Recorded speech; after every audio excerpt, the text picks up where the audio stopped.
So hey everyone, welcome back to the quick and very interesting tutorial. Where in this quick tutorial, I'm going to show you how you can check your keyboard latency and responsiveness using a website that is totally free. Now, in order to do it, just simply open any of the browser. For example, if I open the Google Chrome browser, now here all I need to do is to just simply search here keyboard latency test. You can see it's right there.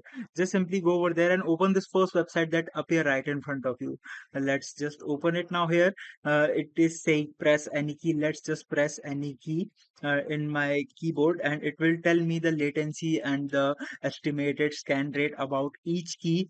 And you can use this website to check your keys as well, your keyboard's responsiveness plus your keyboard performance. All right, so that's it for this tutorial. I hope this video will be helpful for you. Make sure to hit the like button and subscribe button for more such helpful and interesting tutorials. See you in the next one. Take care.